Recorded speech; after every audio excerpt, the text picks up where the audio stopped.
we need to keep front and center how incredibly lucky we are to be able to have access to this wisdom and to protect its access with our respect and with our practice. It's like we need more wisdom to actually access wisdom traditions. In some ways, that's true. Yeah. And actually, you just said what I do. That's pretty much what I try to do. Good. Here are some tools. Let's try them on. Let's use them. Where did they take us? What did we learn? Right.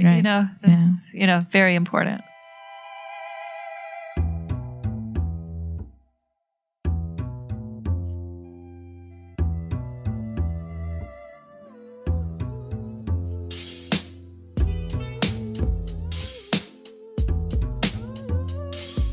Relying on our human will can only take us so far.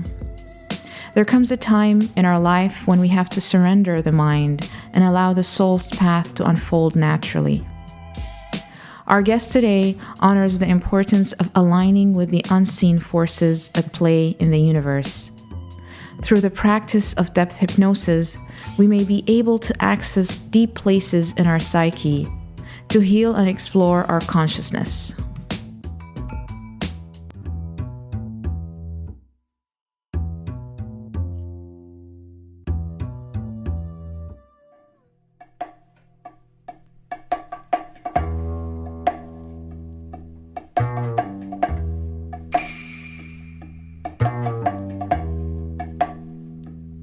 Welcome to the Soulspace podcast.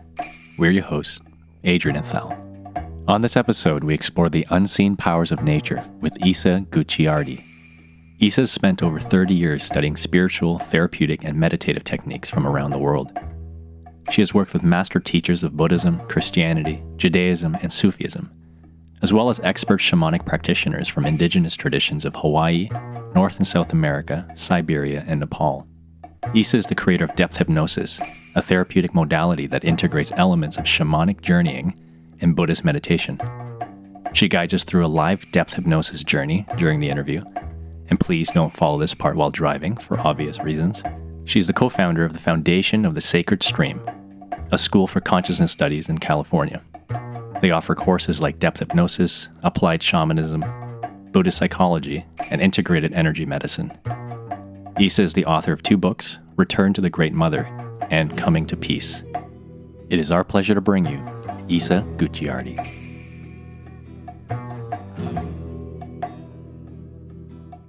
Welcome to the show. Thank you. So nice to be here. Thank you. Yes. To start things off, we'd love to hear how your spiritual journey began. Any sort of particular orientation that you were brought up that you might want to share with our listeners. Well, I think my spiritual journey began as soon as I met trees. I was very involved with nature when I was little. I lived in Hawaii, and nature there is kind of in your face all the time. You can't kind of look away from it the way you can when you're living in a place like New York City or something. And I spent a lot of time outside. I spent a lot of time, with the birds, with the crabs, with the wind. And, there was a real solace that I felt in nature. I felt, a real sense of connectedness that I didn't feel necessarily with human beings. And I think that the question in my mind arose very, very young. How do we bring this peace that's here in nature into the affairs of humans?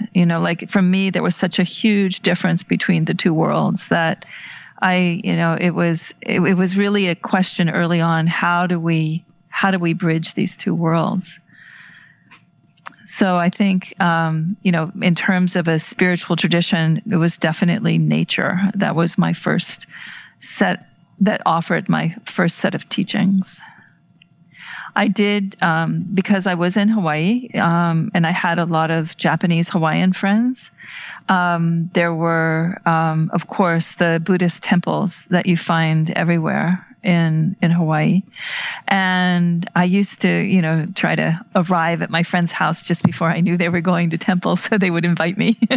and I like the smell of the tatami mats, and I just love the smell of the incense. And I didn't really receive any particular teachings. It was Pure Land Buddhism, which is, a pretty, evangelical kind of Buddhism. But, I didn't, I didn't feel exposed necessarily to the teachings that were being offered there. It was more the zeitgeist of the place, just the beauty and the sort of energy around the Buddhist statues and the altar. The altars were fascinating to me.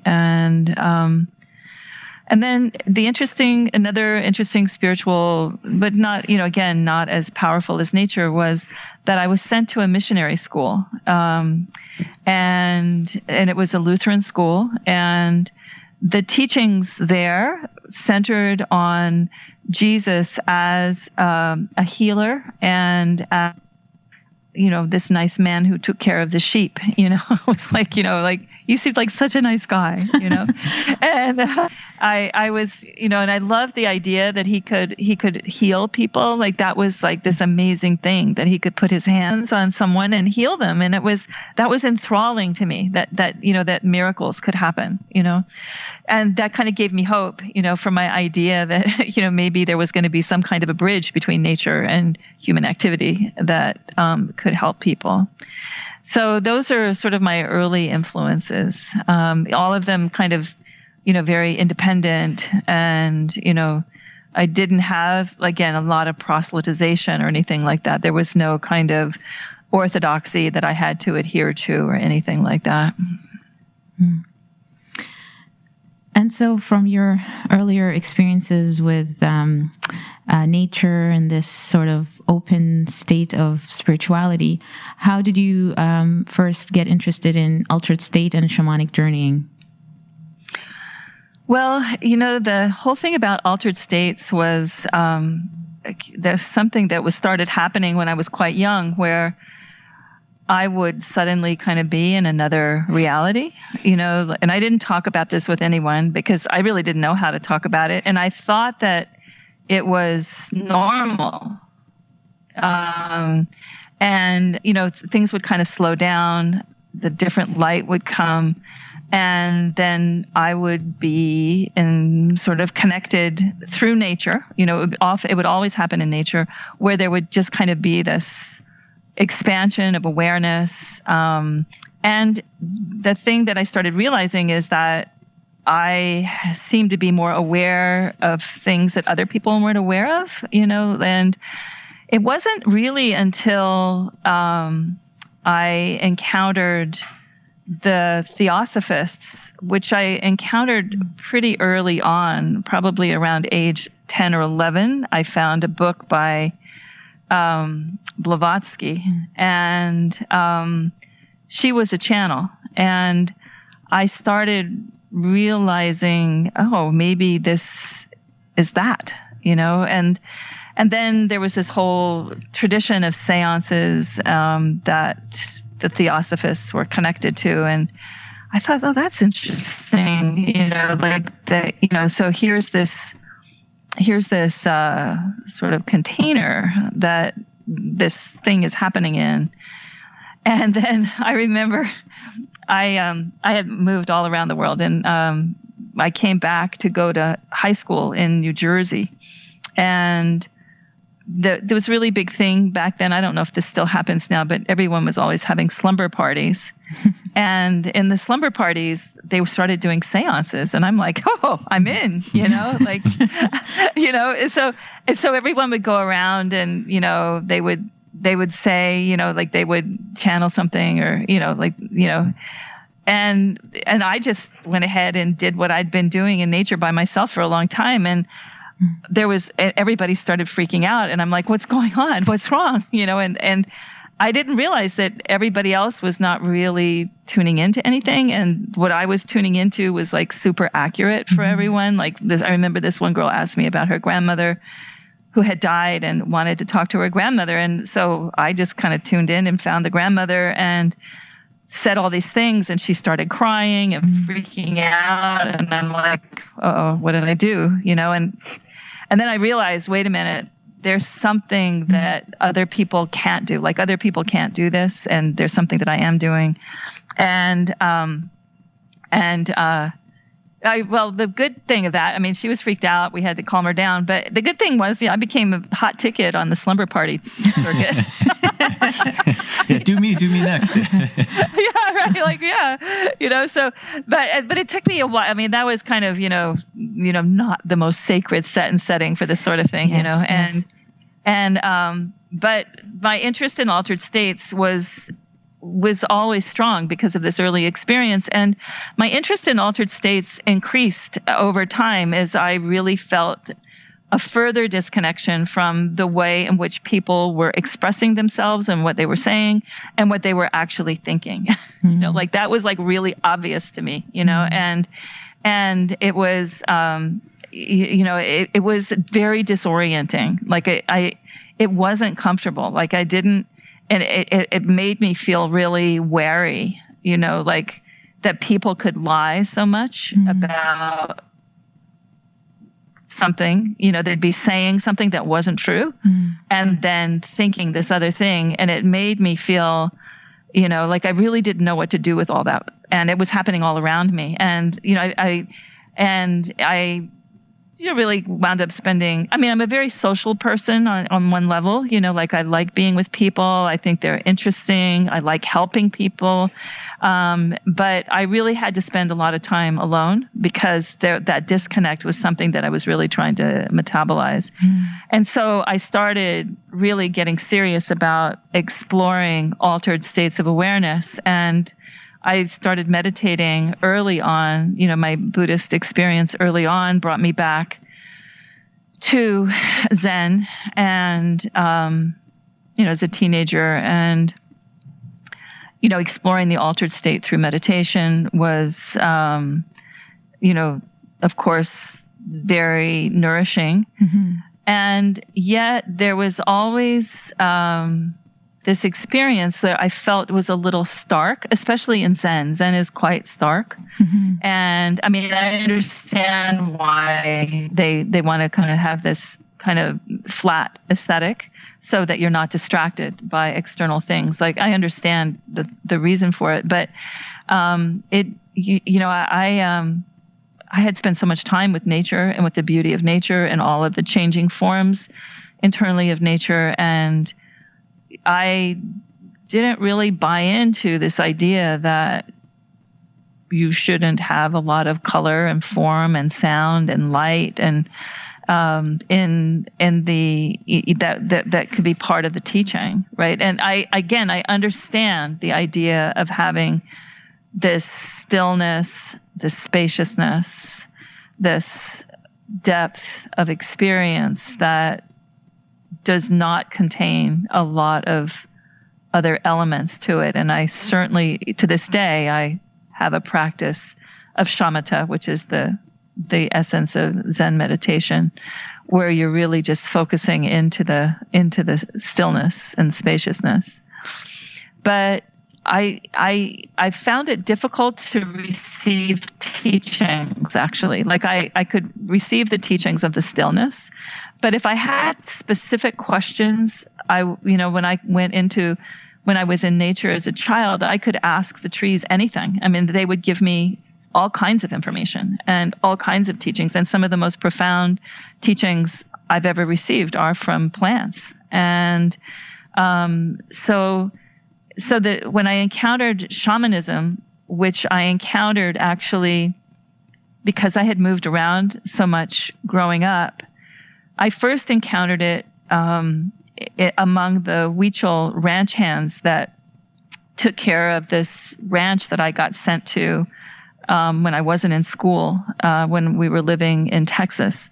So I spent a lot of time with those people, and they were really kind, and they would show me, what kinds of plants would, be, needed for a specific, like if I had a cold or something, they would go out and pick plants with me and show me how to prepare them. And they taught me how to ride horses, and they were just generally really kind. And I started realizing these people are making the bridge between humans and nature. Like they were very integrated with nature, and the kindness and the sweetness of nature was within them. And that was a big deal for me. And, I tried to understand, where is this coming from? And they didn't give me specific teachings in shamanism, but there was always, a wise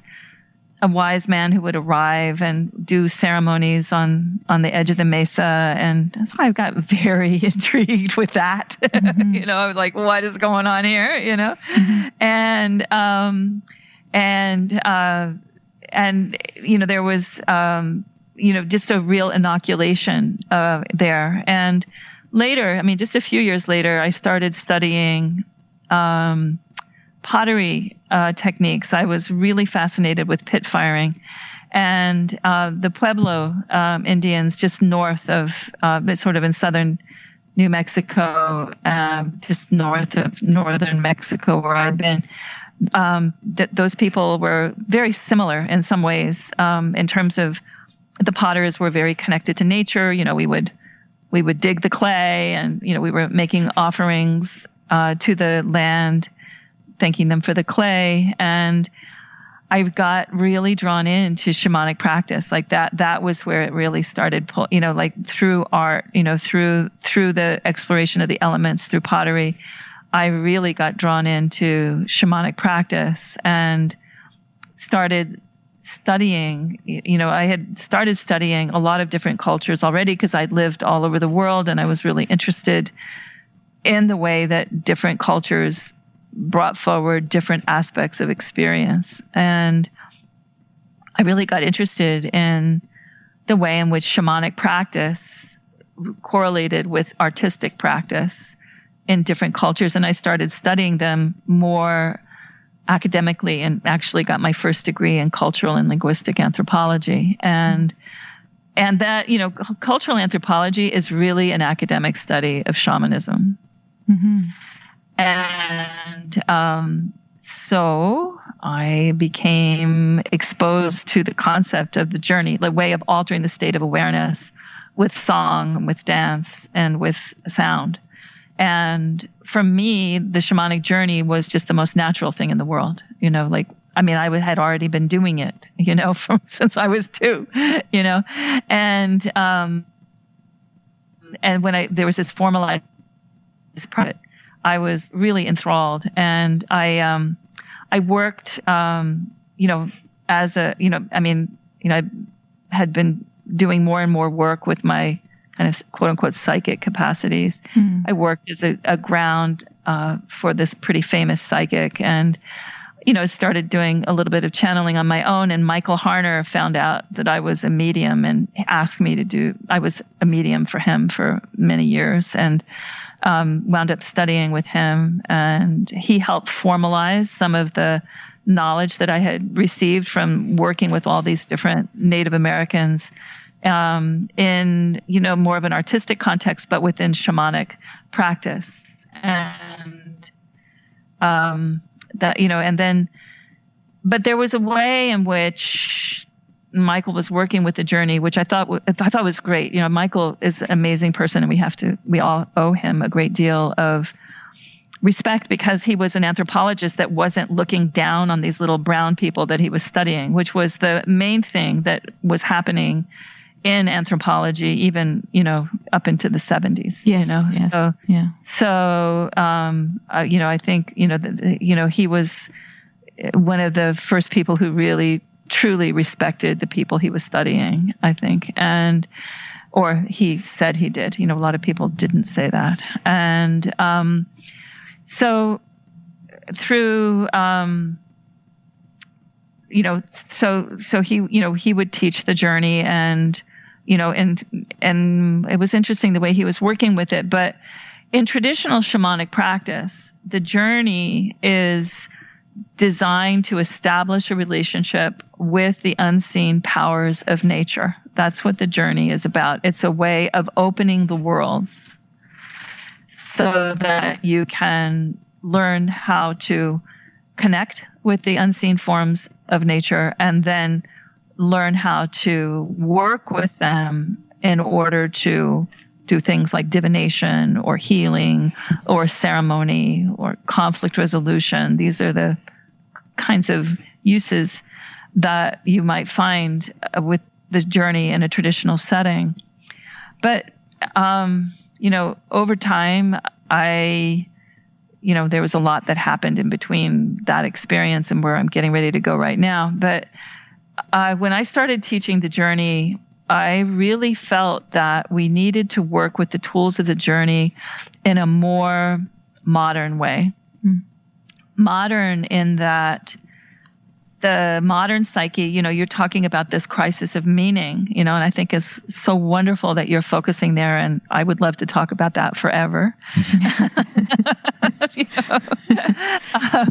But one of the big issues with modern people is this crisis of meaning. And there is not within Western culture any kind of paradigm about spiritual evolution that is non-dogmatic in nature. And the real big problem with the spiritual education in the West is, a big part of it is mediated by men who are hurting little boys and little girls, so that's a big issue. There's like the places where people might have gone for some kind of spiritual evolution, really, people could not trust anymore. And then you go to science with psychotherapy, and there's no discussion. You're not allowed to talk about spirit. So people are coming with these issues, these crises of meaning, these spiritual emergencies, and there's nowhere to go. And, I thought we should be working with the journey to help people understand how to deal with these issues, this sense of betrayal, this sense of loss, this sense of emptiness, this sense of abandonment that people feel as a result of the families and the social structures breaking down that are supposed to support those kinds of inquiries to help people feel connected, whole, useful, able to bring forward their gifts and have them received in a coherent way. That's just not happening. So I, had been studying Buddhism, since a very young age. And within Buddhist practice, there is a very powerful form of Vipassana meditation that is sort of the next phase of meditation after shamatha, where you have this focused inward attention into the stillness and the spaciousness. And once you attain that, you can then, if you choose, use that space of stillness and quiet to begin to use your mind in a form of inquiry into the nature of something. And this is Vipassana, this is one form of Vipassana where you bring a particular issue into that space that you've created and you allow your mind to open it through inquiry. And I thought, let's use the journey for that. Let's ask questions that have to do with helping people come back to a sense of wholeness, to a sense of meaning. And so I started developing this method of questioning that was more Buddhist in nature. Like, what is the nature of my creative source, for instance? Or what do I need to know about the relationship with my father in order to be able to form relationships with other men, right, in a whole way? Or, what are the circumstances under which this fear that I have in the dark developed, right?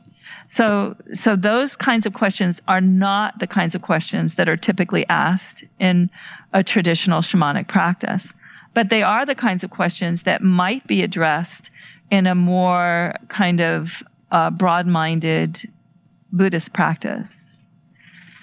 So I combined the two. And so when we're teaching the shamanic journey within applied shamanism, it is designed toward personal evolution rather than toward only understanding the forces of nature and asking them to participate in the affairs of humans in a way that is beneficial, which of course I still teach that as well. That's a big part of the applied shamanism program. But this use of the journey within applied shamanism is unique. And I think it's uniquely suited to the crisis of that, what you're calling the crisis of meaning that we're experiencing in the modern time. Mm. So that's a really long answer to your question as I've become involved with the shamanic journey, but there you go. That was actually amazing. You just answered a few questions that we actually had lined up too in a linear fashion. So it's just like, thank you. That was an amazing answer. Oh, good. I'm glad it's helpful. Yeah. Yeah. And just to see the combination of your exposure to shamanic culture and your Buddhist practice and that merging, which is what I sense that was the genesis of your depth hypnosis methodology. Could you share a little bit about what depth hypnosis is or perhaps what it's not? What are some misconceptions people have when they first encounter that?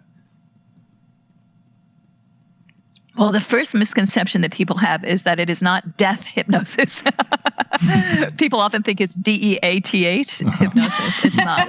It's DEPTH hypnosis. And depth hypnosis is not stage hypnosis. It's not.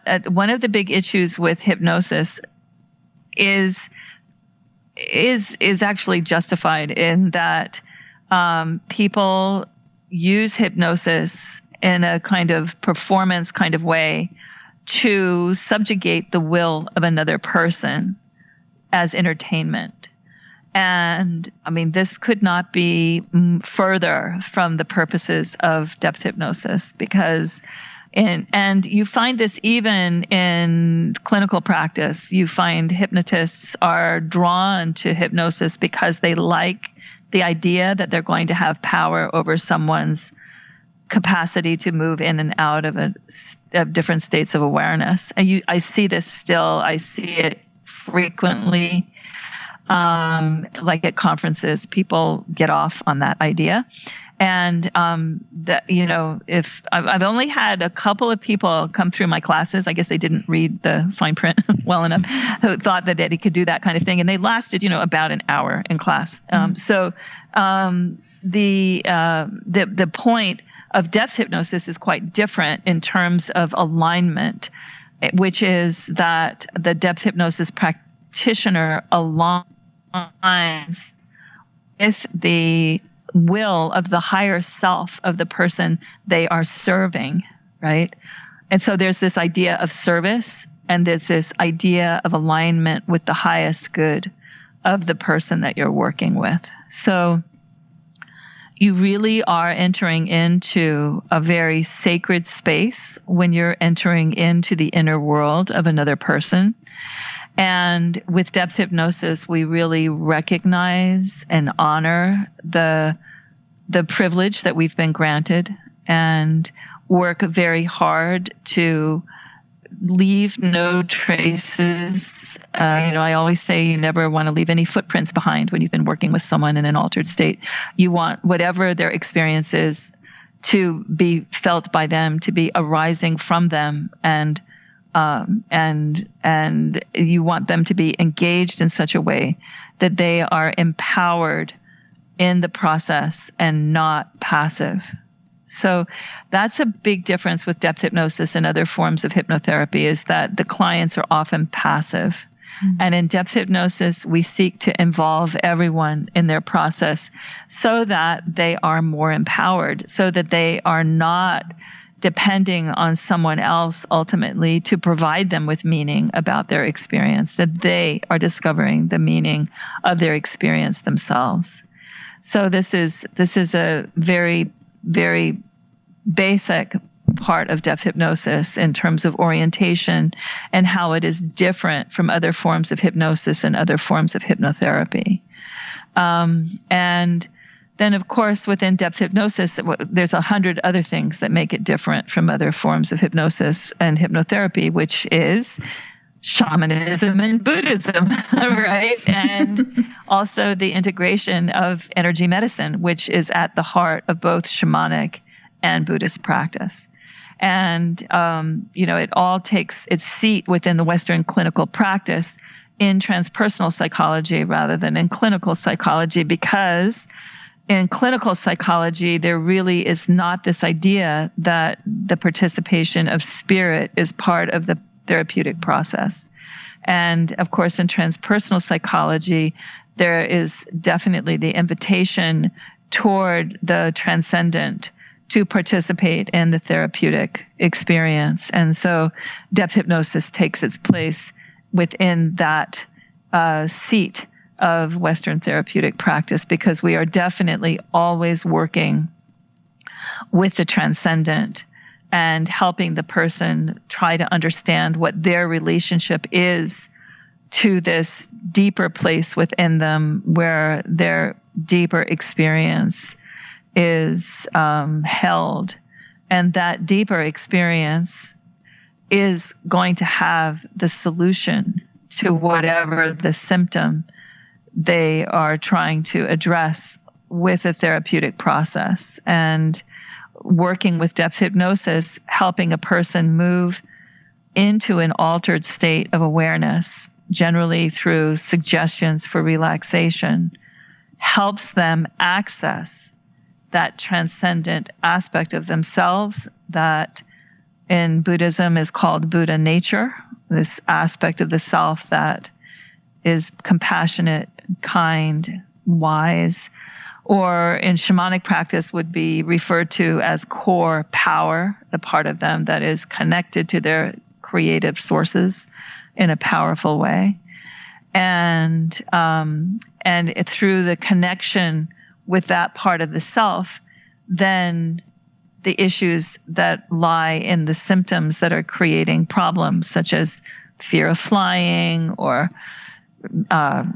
binge eating or too much alcohol consumption or anxiety or kind of obsessive kinds of mental processes or chronic fatigue or any of the different layers of experience that the symptoms might be manifesting on, they are assisted and brought to resolution by helping the person move into this altered state of awareness where they encounter this transcendent part of themselves.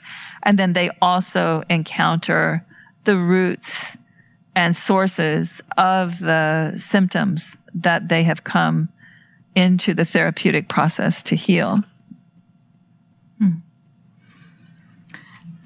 So speaking of the experiential and practical side of things, I don't know, are you open to maybe take us and our listeners through a live journey of depth hypnosis or a sample, a taste? Sure. Okay, cool. Do you want to do that now? Yeah, that'd be great. Yeah. Okay.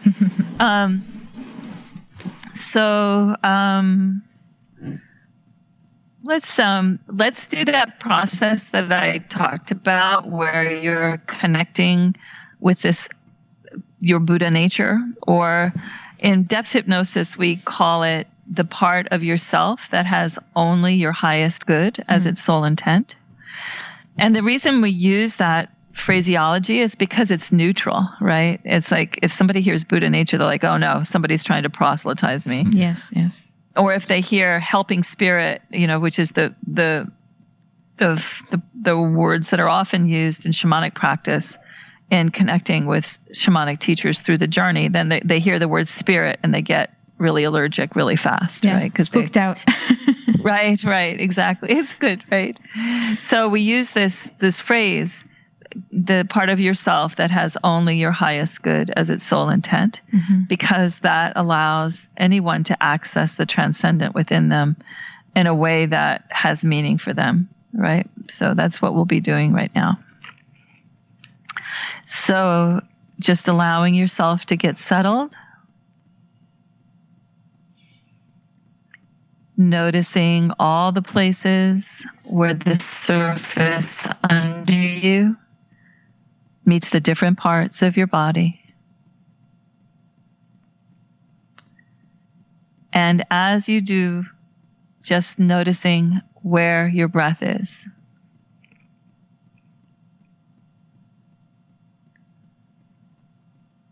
Noticing as you breathe in where your breath goes, and noticing as you breathe out where your breath goes.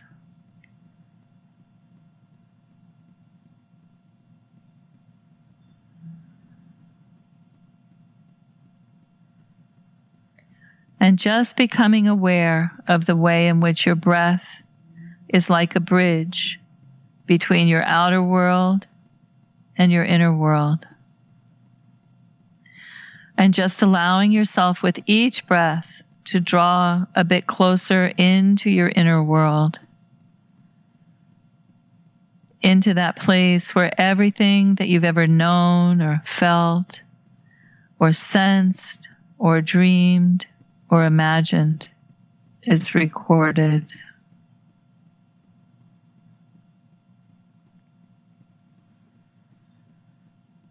And as you come into this place, just knowing that we're here today to connect with a part of yourself that has only your highest good as its sole intent, and which you may experience through any of your senses. Or you may sense, for instance, hearing this part of yourself. You may see this part of yourself. You may feel this part of yourself. And just knowing that it may take any form that has meaning to you, such as an animal or a plant or a person or a light or a sound or a mythic or angelic being. And just allowing yourself for now, however, to just return to your breath. And as you do, just allowing yourself to sense or feel or imagine that as you breathe in, that you can draw a sense of relaxation that you may have noticed is arising all around you. And just allowing yourself on your next breath to bring that sense of relaxation up into your head and face. Just letting the muscles around your eyes and jaw let go of any tension they might be carrying. And feeling that same relaxation flowing down into your neck and throat, down into your shoulders, your arms and hands.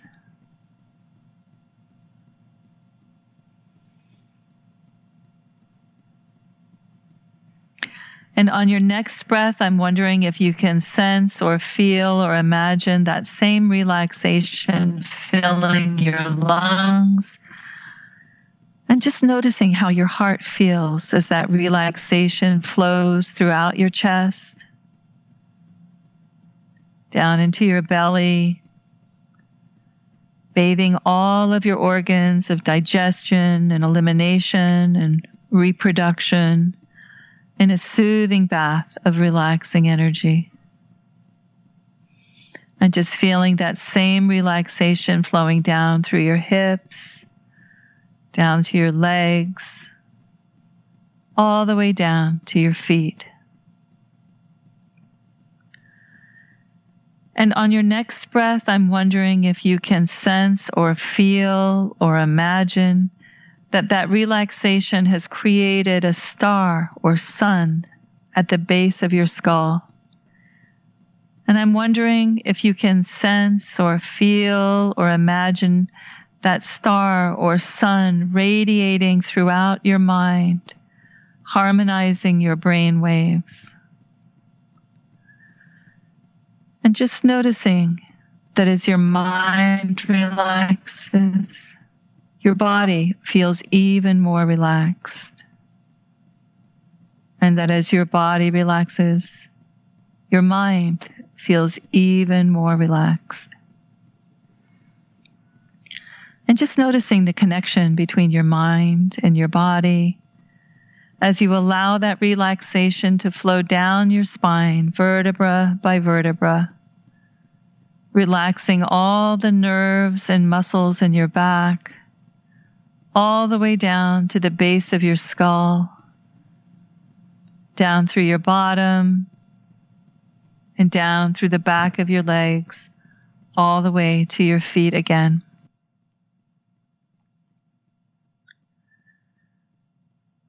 And I'm wondering if you might notice now that you're so filled with this relaxation that it could actually be coming out of the pores of your skin and surrounding you in a cocoon or cloud of soothing, relaxing energy.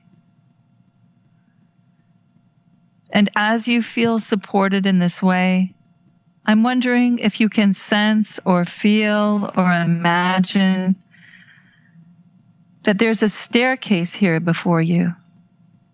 And that staircase leads to the place within you where you'll encounter this part of yourself that has only your highest good as its sole intent, and which you may experience through any of your senses, in any form that has meaning to you. So just allowing yourself now, as I count from 10 to 1, to travel along this staircase, knowing that when we reach 1, you'll be in the place where you'll be very close or in the presence of this part of yourself that has only your highest good as its sole intent. So 10, just finding your feet on the stair, noticing if the stair is made of wood or stone or some other material. 9, feeling your hand on something like a guardrail. And 8, knowing that you have complete control over this process and that you can come back to the surface at any time if you're uncomfortable for any reason.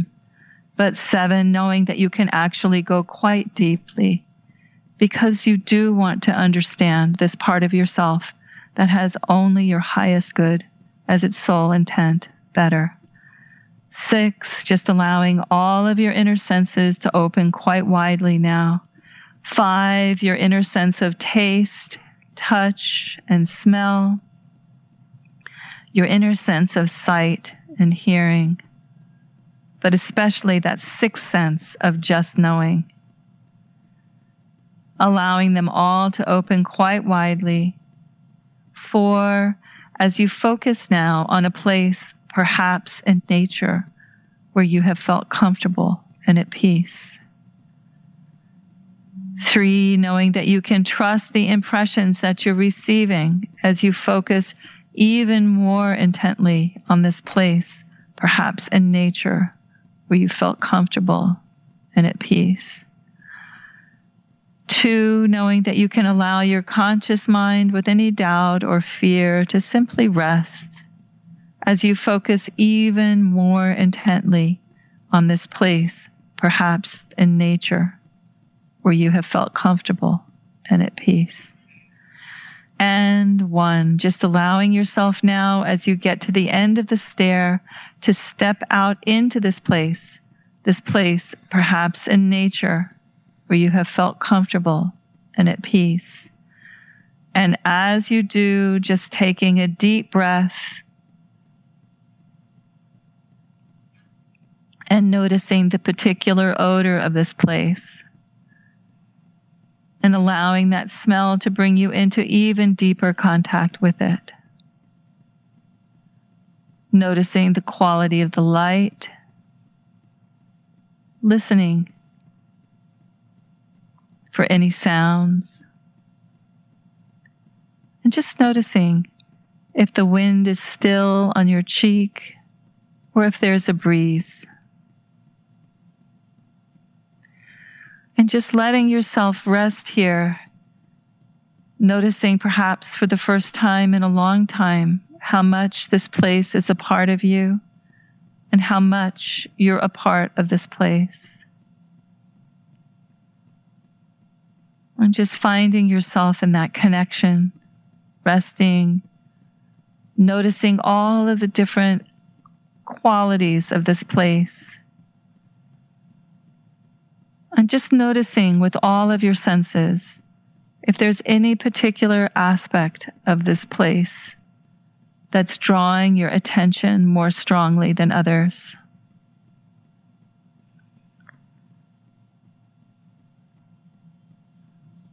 And just allowing your attention to be drawn to the place that's drawing your attention most strongly, and allowing all of your senses to move to that place.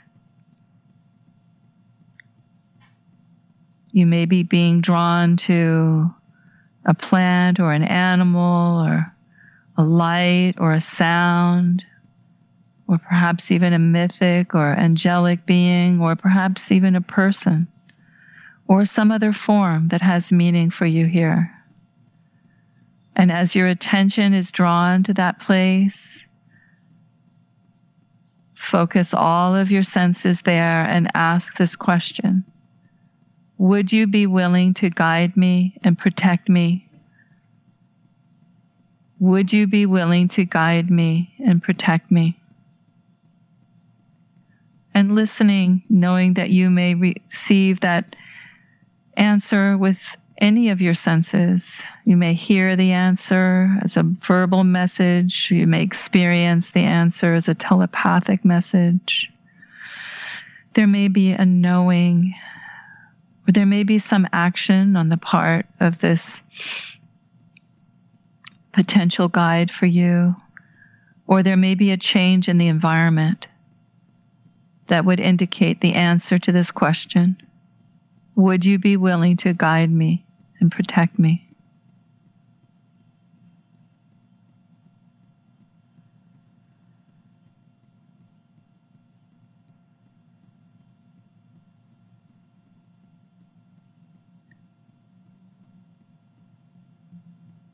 And as you receive this answer, if the answer is yes, you can simply become aware of the different qualities of this guide, the nature of its power, its personality.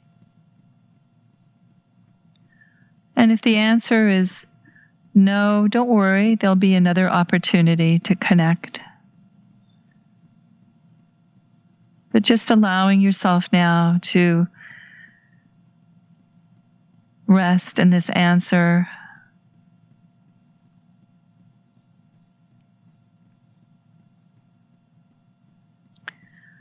And just bringing this answer, this connection back with you now as you come back gently to the surface.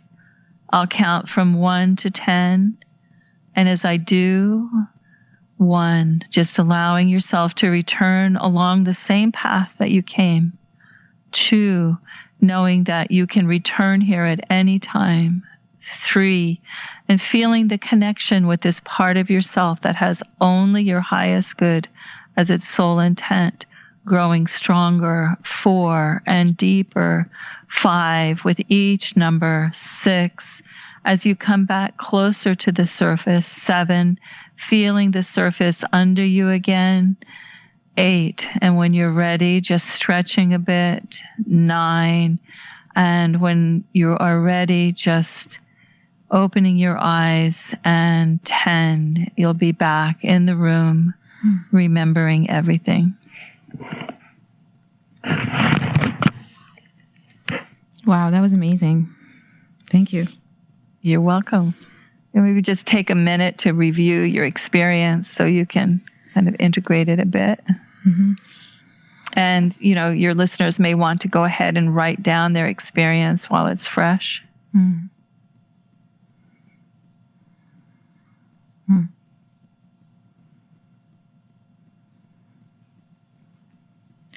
The thing that stands out for me is, for a moment, I felt like different pieces of my life sort of came together. And I mean, I don't want to interpret or anything, but just wanted to share that. That's wonderful. You might want to really explore that further. Yes. And what the meaning of that might be. Because, one of the things that, this is actually a shamanic process. It's an adaptation of the shamanic journey. And, this is typical of depth hypnosis. What it does is it brings shamanic and Buddhist and energy medicine and hypnotherapeutic processes into an everyday conversation so that people can access deeper parts of themselves in order to heal more deeply. And what you just described, different parts of yourself coming together or different parts of your experience coming together, this, from a shamanic perspective, would be an expected effect of a power retrieval. And the shamanic journey is a power retrieval in that it is helping the person connect with power within themselves in order to be able to feel more whole. So you kind of just had that experience. Yeah, thank you. That was such a beautiful journey. I want to ask, because you mentioned, even for listeners, if they want to pause and take notes, what would you advise to do after an experience like that? Or maybe what would you advise against? Can you do it wrong? What in terms of beginner, mistakes that when one starts to journey this way? Well, if you follow the process that I prescribed, it's very hard to do something wrong. But one of the things that can happen is that sometimes when people start to go inward for the first time, they may encounter issues that they had kind of been keeping at arm's length. And so sometimes people will feel a little anxious or something like that. And I always recommend when people start feeling that at the beginning of the process, if that happens for you, then you would, one thing that I would say is let that anxiousness just rest for a little while, because we are going to connect with a form of power that's going to help you with that anxiousness. And if you can just let it rest, you're going to get some help with it. So if that happened for someone, there's a little bit of advice. And then in terms of what would be the next steps, you probably need a little bit of guidance, but you can connect back with that teacher. You can follow the same path that you took, and you can ask a question. And this is one of the things that we focus on extensively in the shamanic journey class, is how to form questions and how to interpret answers. But for now, just try to stay with a one-part question, and that doesn't begin with why. And just go ahead and follow that same path back to this teacher, ask your question, and then again, allow for the emerging of the answer in a variety of ways. Again, there may be a telepathic or verbal message. There may be a visceral experience. There may be an action on the part of the teacher, and you may have to interpret it. There is on the website, there's going to be a class coming up specifically for distance learners. We have time zone experiences that are suited for everyone around the world now. And that'll be coming up in August, but we'll also be teaching the shamanic journey on Pacific time. So if that's not too onerous for someone living, like for instance in Toronto, that's not too hard. You can tune in distance learning to the live class, and you can get more instruction and guidance on posing questions and interpreting answers. And also, I'll be teaching a class on dreams coming up very shortly online. And in that class, I spend a lot of time helping people understand how to interpret their dreams, which is a very similar process to interpreting the experience in the shamanic journey. So that would be a place where people could also get some insight on interpretation. So, I think that the other thing that I think is really important is to really, like, as you're falling asleep at night or waking up in the morning, to just connect with this part of yourself, just as a way of deepening the bond with it and becoming aware of it in your daily life. A lot of times what I like to do after doing a power retrieval for someone is to give them, a little present like a stone or, a leaf or some other form of nature that they can kind of just keep in their pocket. And then when they touch it in their pocket, they remember the connection. And that helps integrate this sense of guidance and protection into your everyday life. And it changes the way you are in the world, And one last thing that I would say not to do is I wouldn't, like, when you're working in this way, it's important to know who you're talking to before you talk about your experience. In Buddhism, there's this concept, having the ears to hear and eyes to see. I wouldn't talk about this deep connection that you have with your guide, to a bunch of drunk people, they probably wouldn't be able to appreciate it, and it might drain the power. So there's a thought. Mm-hmm. Yeah.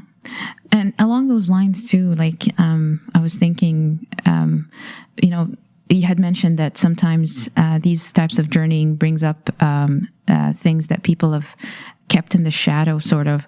So maybe to have self-compassion and not to have lots of expectations when doing these types of journeying, and maybe if someone needs to seek a therapist or a counselor or even a friend to process that's important too. Great idea. Yeah. Excellent idea. And, there's a lot of depth hypnosis practitioners that work on the phone, and you can find them at depthhypnosispractitioners.org if you find you want more help. There's also applied shamanic practitioners that are available as well at appliedshamanism.org. Amazing. Okay. There's this question that I've been sitting with really even before the interview. I know you touched upon it a little bit earlier when you mentioned the connection between Buddhism, shamanism, anthropology, modernity, academia. The question of what shamanism means has been coming up a lot lately. I notice there's a lot of discussion on the internet, issues of cultural appropriation and whatnot. So what are your thoughts around that issue? Well, the definition of the basic thing about shamanic practice is that it is a method for understanding the wisdom of the earth and for bringing the unseen powers that are contained in the forms of nature into the affairs of humans. Mm-hmm. That is the essential definition of shamanism. The word shaman is actually a Mongolian language word, a Tungus word, which means he or she who knows. Mm. And of course, what the person knows is how the world of the unseen affects the world of the seen, and how the world of the seen affects the world of the unseen. And so the shaman is always moving back and forth across what most people experience as a kind of divide. But from the shaman, those kinds of divides, like the veil between the seen and the unseen is very thin. And, the veil between life and death is very thin. So there's this, you're working constantly with the forces of nature to deepen your own understanding of these forces and to understand how to work with them, again, to serve the community in things like divination or conflict mediation or healing. Mm-hmm. And this is what I've just described is true of all shamanic practices across the world. Yes. And you might find different kinds of cultural settings that because of the climate or the nature of the land where the practice is done. There may be, certain types of rituals or ceremonies that are different in one place than another, but the actual underlying energetic experience is similar across the globe. And this is because the earth is the teacher, and all shamanic practitioners are learning from the earth in their own particular setting, in their own particular way. But the teachings are very similar that emerge in different parts of the earth. And yet there are some areas of the earth that provide specific types of teachings. Like, there may be some areas on the earth where there's a lot of teaching about the intelligence of plants. Mm. And there may be another place on the earth where the earth is teaching about life and death. Mm. There's many different courses that the earth offers in terms of contextual teaching, right? Courses. Right, exactly. Right. So, and, in terms of cultural appropriation, the earth belongs to all beings. Mm. And all beings have not only the right, but the responsibility to learn to listen to the earth and to bring the earth into their hearts and to allow the earth to bring her into her heart in order to learn. And, there's different, again, cultural settings that you could access, like a cultural ceremony, like a sun dance, where you can access the teachings of the earth through that ceremony that is particular to that particular cultural setting. You would need to be invited in order to use that access point. Mm-hmm. You would need to have the permission of the peoples who have set up that access point. An initiation of sorts. To be brought through an initiation, or just, have permission to be nearby, right? And I think that it's important to respect different access points that are held in different cultures. Certainly it's important for a person who's interested in shamanic practice to develop their own relationship with the helping spirits of nature, and to understand why they are doing that and how they are doing that in their own way. It doesn't have to be through a cultural context. Mm-hmm. And certainly in applied shamanism, I'm quite specific about stripping cultural trappings from the practices. And the reason that I do that is because I'm trying to bring these practices into the modern time and make them as relevant as possible to the problems of modern people. But I'm also very careful not to try to use any kind of practice that is part of a cultural setting that I don't have the permission to use. Mm-hmm. So I'm never worried about cultural appropriation because I'm very clean in the way that I work. I have a respect for all shamanic practices that are working within the light.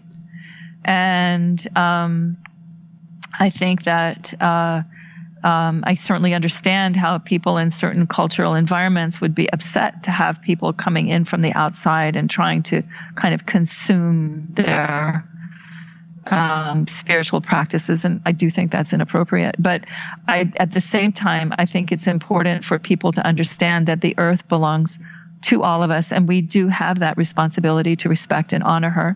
And what better way to learn how to do that than to learn from the unseen powers that she holds within her. Mm-hmm. And shamanic practice offers a pathway to that learning. Isa, it's been such a rich conversation. I want to bring this to a close with sort of a two-part question. on the one hand, we're experiencing this renaissance of the psychedelic interest in exploration and healing. I want to hear your thoughts on what you're excited about and perhaps what you're concerned about with this trend. And maybe just along with that question is, what is your vision of the future of consciousness exploration and healing? Well, I think that in terms of the renewed interest in psychedelics, I think it's wonderful. And I also think that, again, it comes with responsibilities. And I think that it's important to not approach psychedelic plants or psychotropic plants with a kind of consumer attitude, like, what can you do for me kind of attitude. I think it's important to enter into the realm of the plants from a place of respect, and to remember that within shamanic practice, the work with plants is very broad. It doesn't only focus on psychotropic plants. The use of plants in all shamanic cultures for healing is a specialized area of study for shamanic practitioners, and understanding the broader intelligence of plants from that context is very important before you even begin to think about the realms of being that the psychotropic plants open to the practitioner. And so I think we have to keep it, the exploration of psychotropic plants well seated within traditional shamanic practice that includes the broader intelligence of plants. So this is very, very important. And I think that, of course, the pitfalls are many, because you have people who are facilitating plant circles that may not have this deeper understanding, may not have their intentionality as clear as it might be. But I think, if you do due diligence and you understand that the nature of the facilitator, the kind of education and intention they have, excuse me, and let me just get a little drink of water. Mm-hmm.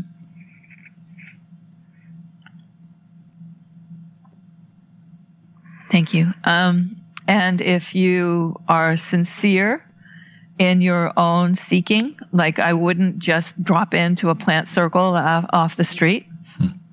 I would make it part of a larger spiritual inquiry, to be very clear on what your intentionality is in engaging with the plants, and to set an intention to receive teachings into a particular area of your life that needs healing or clarity. And to set your intention in that way. I mean, the plants will do what they're going to do, but by having the discipline to open yourself to places where the plant might best assist you is important. And also, I think it's important after the experience to spend some time integrating what you have learned, and to really not engage with psychotropic plants until you have integrated what you have learned. And, in the plant medicine insight integration program that we have as part of our applied shamanism program here at the Sacred Stream, we teach people how to facilitate, sessions beforehand that are depth hypnosis or shamanic counseling in nature to help people focus, and sessions afterwards to help people integrate. And I think this is really key and really fundamental to working with the plants, to be working in this larger context. And, I think, for me, I'm always concerned about the depletion of the plants. And I think that we need to create farms. We need to create sustainable practices of harvesting, and we need to keep front and center how incredibly lucky we are to be able to have access to this wisdom, and to protect its access with our respect and with our practice. It's like we need more wisdom to actually access wisdom traditions. In some ways, that's true. Yeah. And actually, you just said what I do. Like that's pretty much what I try to do. Like, here are some tools. Like, let's try them on. Let's use them. Where did they take us? What did we learn? Right. That's, very important. You're very, very insightful comment there. Thank you. Isa, thank you so much for today. We're going to provide all those links for listeners to access the programs, Sacred Stream, and thanks for the guided journey. That was wonderful. Yes, that was amazing. Thank you.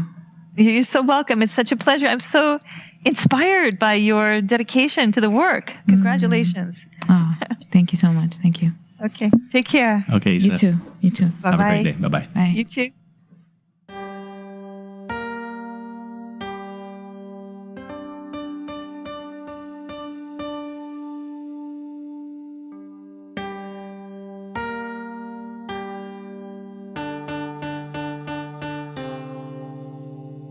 How do you organize your pain, your days? Do you just slip under the waves? The thin line between wisdom and madness dissipates when you are alone. Contemplation becomes rumination. Stop. Rest. Rest now. Rest when you are alone. Rest in the ample heart of discernment and self-compassion. Unfold every moment of your being. Unfurl the ancient language of burden that is not yours. Unclasp your hands. For what is not yours will not be. Trust your journey. Trust in the darkness and what is unknown.